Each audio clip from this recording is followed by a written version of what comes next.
If you watched the process of Hamas freeing the 4 Israeli hostages in Gaza yesterday, you may have just laughed at or just smirked at the way Hamas put on a charade showing the hostages, thanking them, giving them gift bags, putting them on a stage and making them say in Arabic how well they're treated.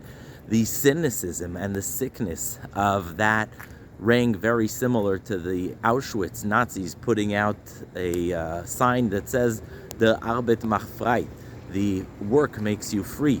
How cynical to take people who are destined to the gas chambers and put up a sign that says, "Oh, work is going to make you free." It takes an extremely sadistic and cynical mind to do that. And so you may have been laughing and being like, not laughing, I shouldn't say, but actually disbelieving how sick the sense of humor of Hamas is when they make the hostages thank them and say they're smiling and how well they were treated. It just seems like another cynical and distasteful thing for some maniac to do. However, it's not. You know what it is? It is meant for an audience that has been buying what Hamas says, hook, line, and sinker.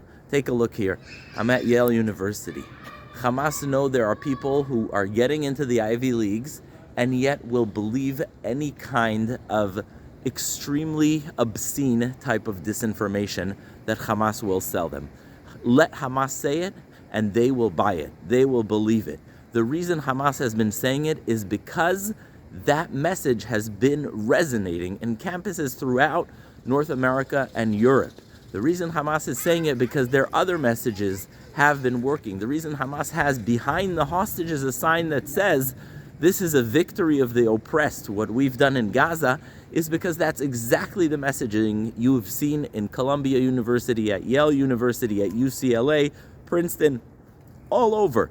And so they are in sync with the campus organizers. They have the same messaging board, and they know that no matter how cruel, sadistic, and cynical their messaging is, it will still be repeated. It will still be echoed. I go on social media and I see people say, "Oh, look how well these hostages have been treated. Look how they're smiling." Are you kidding me? They have just completed 475 days in Hamas captivity.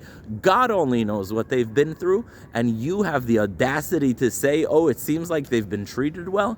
Do you have any clue what they've been through? Do you have any idea? Would you say it about anybody else? If you saw any other woman barbarically kidnapped and taken into captivity for that long and that horrific a situation, and you would say in another circumstance, "Oh, well, it looks like they've been treated well. Look, they're saying thank you. They're smiling when they're surrounded by AK-47s and barbaric terrorists."